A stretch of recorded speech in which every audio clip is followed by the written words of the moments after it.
Hey everybody, welcome to another episode of Classes of Mail. My name is Alan Gigax. I am here as usual with Michael Brasaemle, but we have a special guest. We're getting the prophets, the geniuses together. Everybody say hi. Fred Woodley, welcome to the show. Woo, I'm back again. Yeah, buddy. Yes, and Michael, you should say hi too. Hi, everybody. All right, so we are all here. Oh yeah, looks like everybody's coming through loud and clear, so that is good. And for those of you who maybe are tuning in for the first time for whatever reason, first of all, you should go back, pause this episode right now, go back and listen to my previous 170 episodes or whatever they are, then catch up to here. Then you will know about Michael, me, and Fred. So Fred is the host of the Delivering Solidarity podcast, and also Fred is the president of Branch 385 in Youngstown, Ohio. So, Fred, you just did your local memorandum of agreements, right? Or we're in that process right now. You have a couple of agreements locked in? I have a couple locked in. I have about 15 that are still hanging in the wind. Because each AO, each associate office, needs its own MOU, right? Yes, and they all got cute this time, and every single one of them wanted to open locals. Yeah, so let me ask you about this if you're willing to talk about it. Have you noticed a pattern in what management is trying to get at with reopening all these locals? Yes, I figured out the pattern. It was labor directed them all to send me a letter, and then beyond that, none of the postmasters know what to do. That sounds exactly right. That is the management that we all know and love. Yeah, that sounds right. Okay, so we read that letter last time you were on, and that does not surprise me at all that none of them actually have direction on, hey, this needs to come out, or yeah, that sounds right. All right, so the ones that you've closed so far, are you happy with where things sit? So far, yes. Okay. I would say that all the ones that we have closed have either gone in the benefit of the carriers of that station, or they have gone to where both sides kind of got something they wanted. All right, that's cool. That's good. I mean, it should be, some give and take and cooperation there. So that's good to hear. Now on that note, since Fred, you are president of your branch, Michael has designs on being president of Branch 2502 here in Las Vegas. Yes, I am. And our campaign season is about to reopen because, again, if you've been following the show, you know that our election got utterly screwed up last time, and we're having to redo it. So, Michael, you're running for president again, right? Yes, I am. All right, good deal. And the most important position for any president is their recording secretary. Who are you planning on nominating for your recording secretary? That would be somebody standing right next to me. Oh, is it Annie? No, it's me. I don't think Annie's around us. No, Annie's laying over on the couch up on top of the pillow. Look at her. So we're running for that. So look, we find ourselves in a situation. Fred, talk a little bit about what it was like when you ran. Like, it was a contested election, right? It was pretty close. It was contested, but it was very different from the situation you guys are in. Because in your situation, while Glenn did pass away, mm-hmm. Paul was part of the good old boys in that administration that was already there. Right. So you're dealing with incumbents that have been there for a very long time. Yes. In my situation, the president and vice president both decided they were going to retire at the same time. So there was just a void.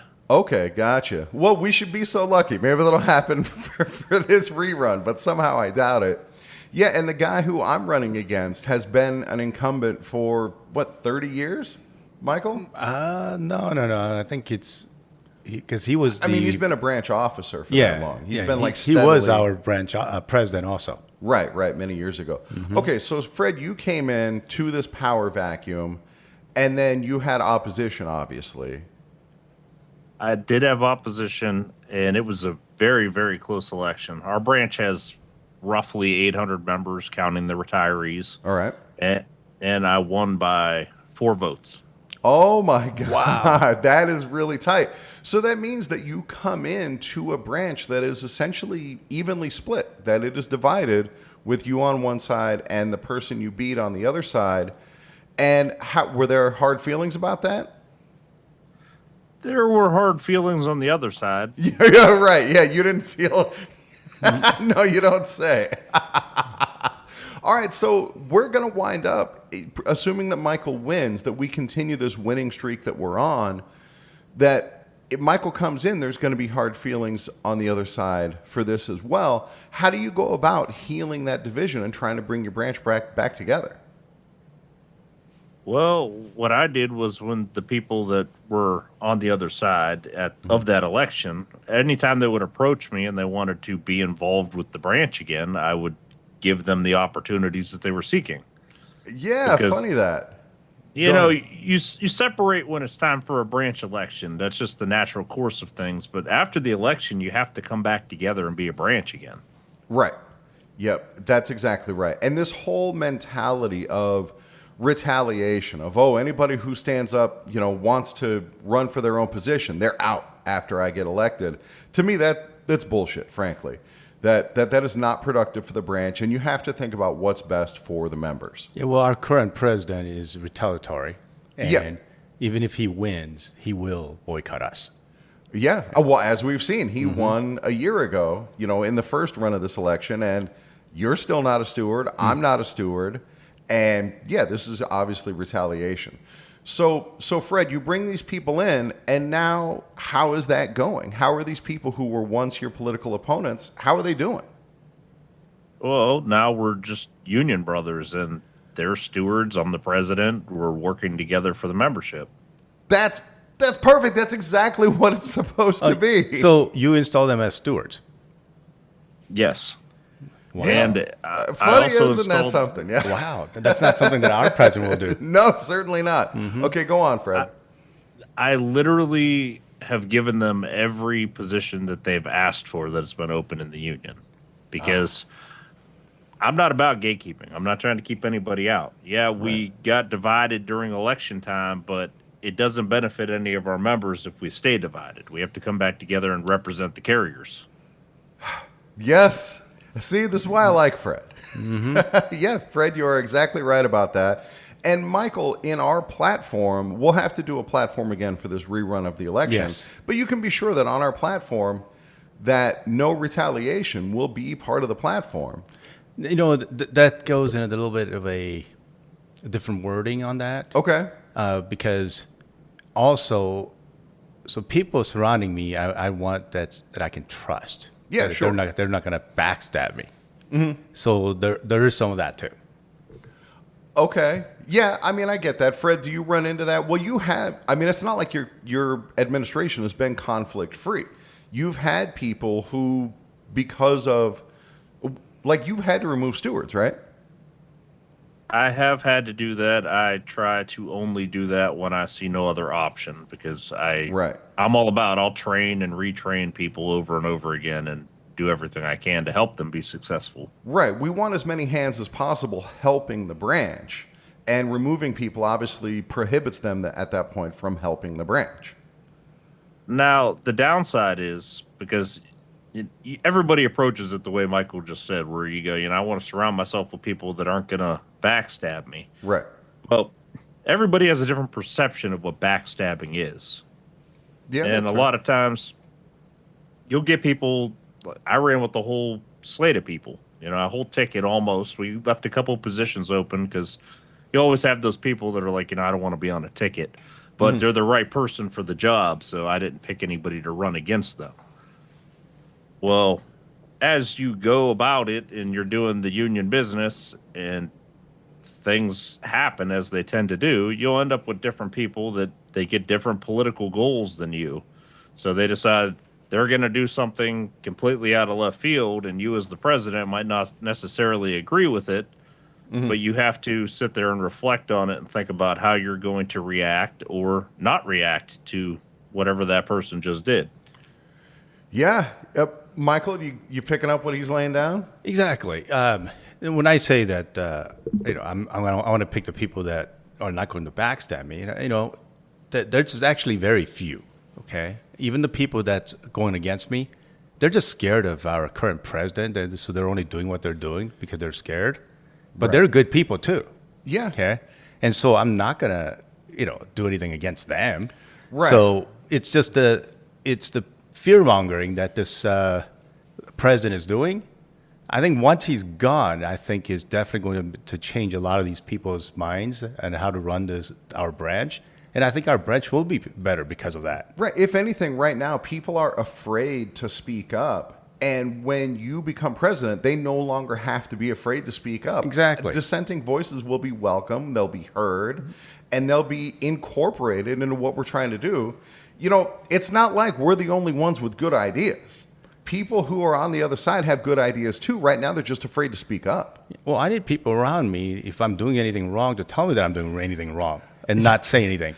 Yeah, that's exactly right. And that's where, like this whole beef between me and our current president comes from, is that like I started pointing out like, hey, what we're doing is not consistent with our bylaws. And his response to that was, you're out. The squeaky wheel gets greased, as he put it. Mm-hmm. So, Fred, how have you dealt with those dissenting voices, people who think that maybe the branch has room for improvement? Well, I welcome anybody that comes and says that they think something can be done better, as long as they have ideas. What I don't like is solutions. Yeah. Somebody that does nothing comes and criticizes what other people are doing. And then offers no solutions as well. It's just criticism. Exactly. That doesn't benefit anybody, and that just makes the people feel discouraged that are doing the work. Right. Yep. I definitely agree with that. So, go ahead, Fred. Well, just one thing that I will caution, because this is something I never considered before I actually ran to become the branch president, is once you actually are in that position and you're the branch president, you'll be amazed how many people just suddenly have a problem with you because of something that you allegedly said or did that you never said or did. It's already happening. Yeah, Michael, you have any experience with that? It's already happening in my station. I got people spreading rumors that I said this and I said that. I'm going, I never said that. So, yeah, that's already being sent around in my station, but that's being told. And then I probe to see where I'm getting it. The hall told me that. Why would the hall tell you that? I'm not, they're on my opponent's side. So, of course, they're going to tell you some stories.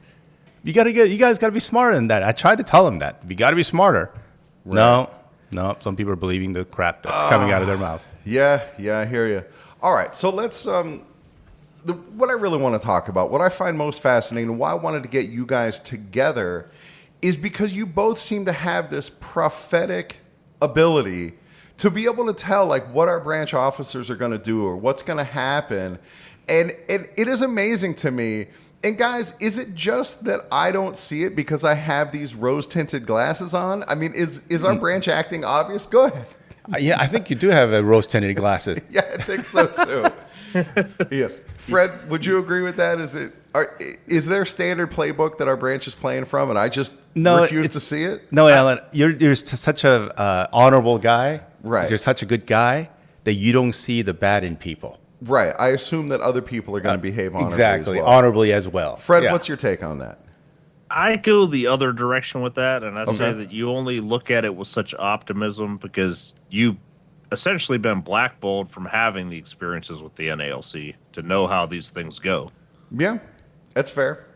Right. I don't have that insider experience that other people who've been around it for a while have built up. And see, I've dealt with management like this for 30 years in my life. Right. And so I see it. Right. Yeah.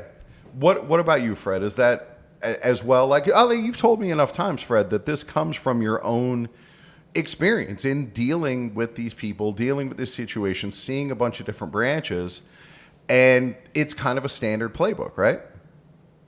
That's just it. I've made friends with people in branches all across the country, and a lot of them are officers or former officers. And the people that I've talked to and interacted with, the same people I see at committee of presidents meetings, and I see at state conventions, and I see at the national convention. And it seems like everywhere you go, the same people exist. They just have different names and faces. Yeah, I get that impression too. Now that I get emails from people around the country, classesofmail@gmail.com, I get these emails and people are having the exact same problems in their branch that I'm having in my branch. Usually it's not quite as dysfunctional, but dude, honestly, I've heard from people whose branches are more dysfunctional than mine. Like the folks who were running for office in New York who their branch officers won't even let them see the branch financial records. What branch was that? That was 38, I think it was. Oh, okay. Does that sound right? Yeah, because Vincent Sombrano came from Yeah, 36. that was the 36. That's what it was. They are the Sombrano branch. Oh, man. And yeah, dude, it's wild. That's sad to see from. Yeah, right. From a branch with that kind of legacy, where it's madness to me, and it's still like Fred, Michael. You guys are exactly right, because even dealing with it, even seeing it, it still blows my mind. Fred, does this no longer surprise you that like there are branches that run that way? It doesn't really surprise me. Yeah. You know, when you sent me this 10 sheet for this episode, the only thing that popped into my head is that Alan Gigax and the NALC Prophets would be a phenomenal band name for like a late show. Yeah, that it would. Ah, dude, that's great. So, all right, so let's talk about then our re-election or the renewed election, right? National had to come in. They're running our election now because obviously our own officers screwed it up so bad. Yeah, we still have to figure out more on that because the lady that's running is on Keisha Lewis's team, and there's a lot of politics going on with that right now. I don't know that Keisha Lewis is particularly interested or, a fan of our branch at the moment. So I don't know how much we have to worry about that. Well, let's hear Fred's take on that we're getting somebody from the business agent's office. You had said before that, like, I should realize, like, with the investigators who came, that there were presidents just like our current president, and there's something of a club.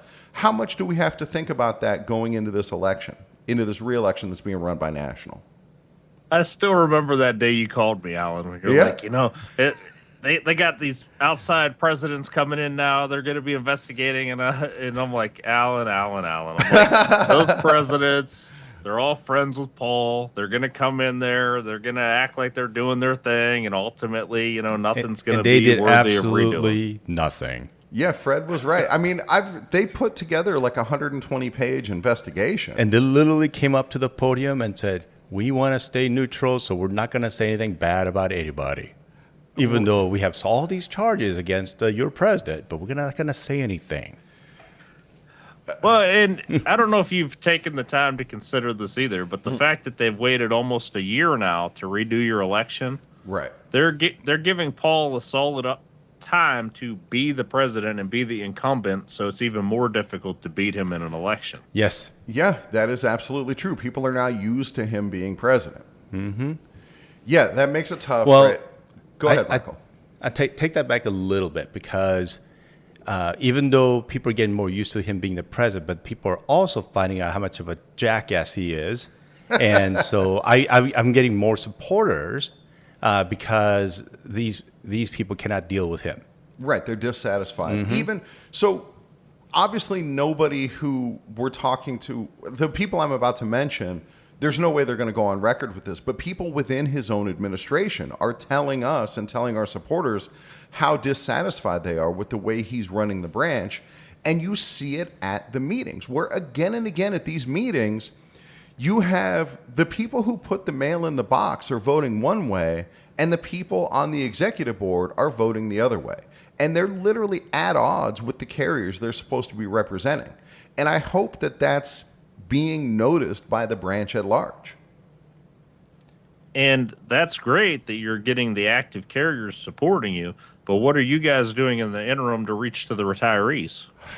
I don't know. I don't know how to reach the retirees aside from spending the money to send them a mailer.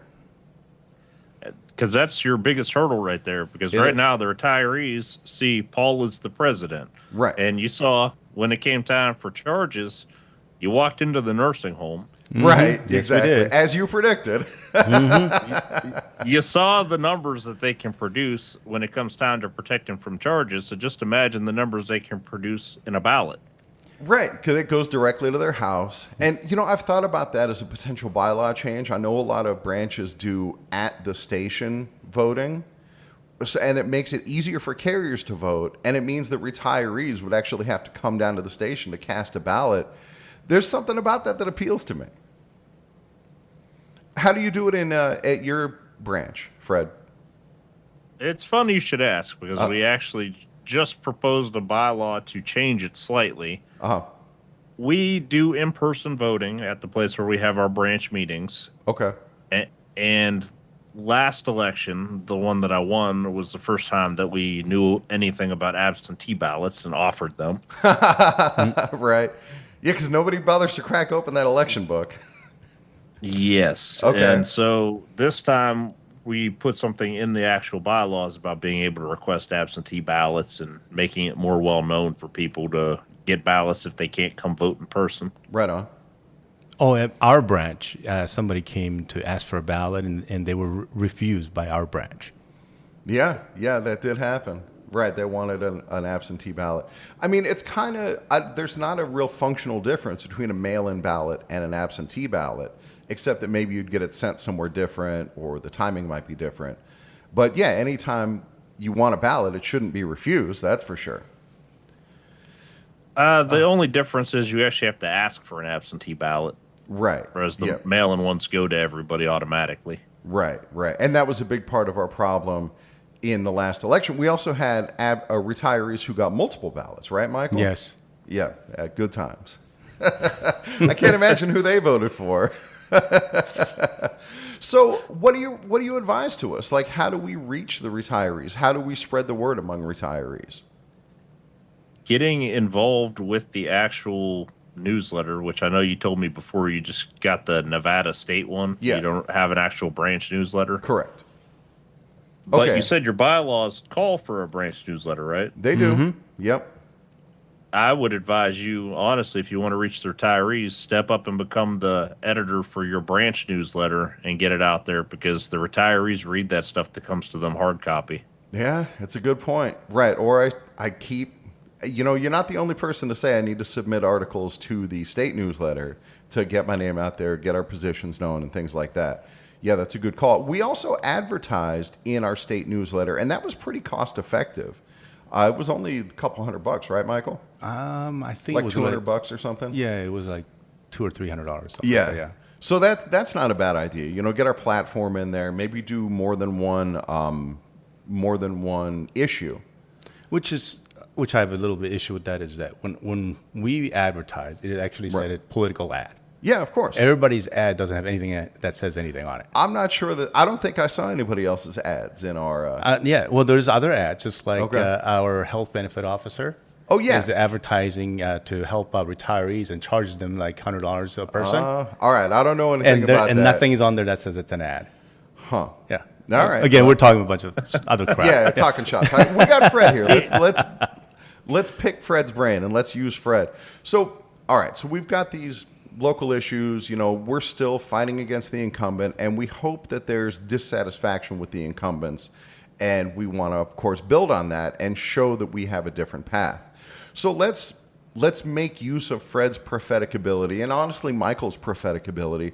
Let's talk about something that our listeners are really interested in, the national future and how our national election might be shaking out. Because right now, obviously, Renfro's popularity is at like an all-time low. Well, And I'd like to say something Go before ahead. we go into the future. Okay, go ahead. And what they failed us first. Okay, a major one.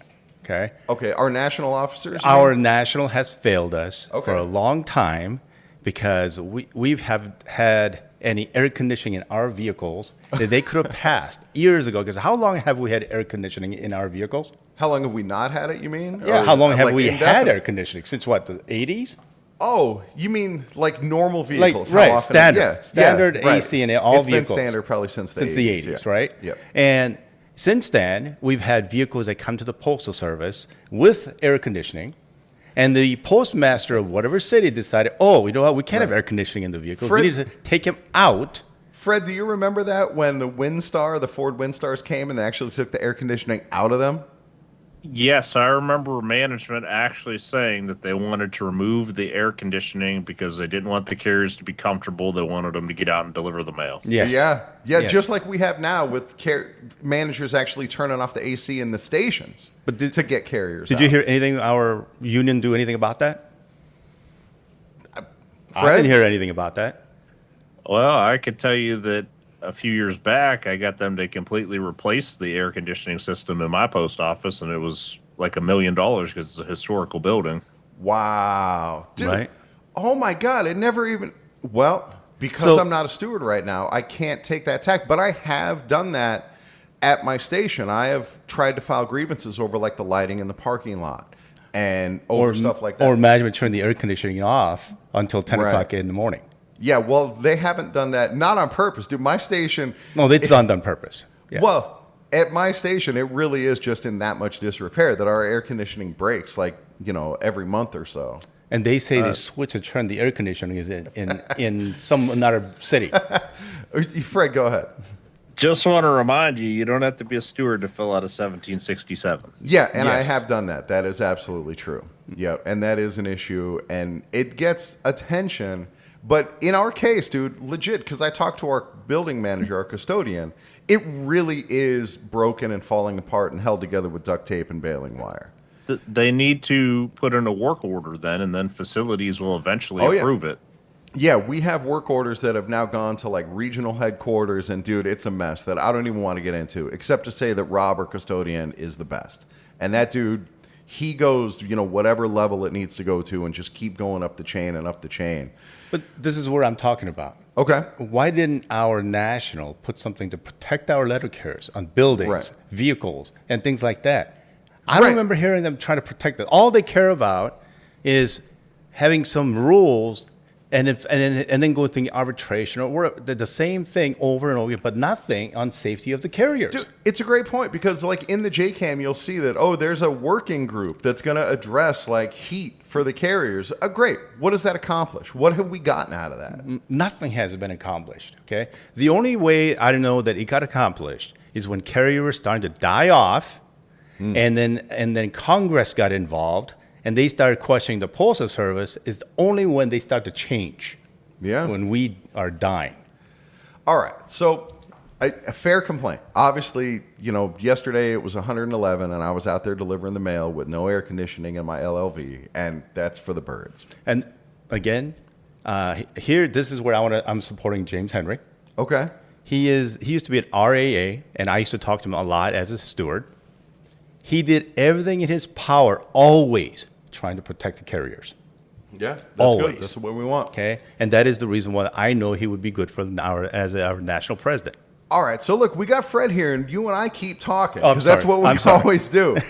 All right. So, Fred, now that, again, to get back on topic, we have Renfro, who is like all-time low in popularity. Even the business agents are starting to abandon him. So what do you see going forward? Who's going to step in? Is it just the CLC or bust? Do you think there'll be additional candidates coming in? What do you think?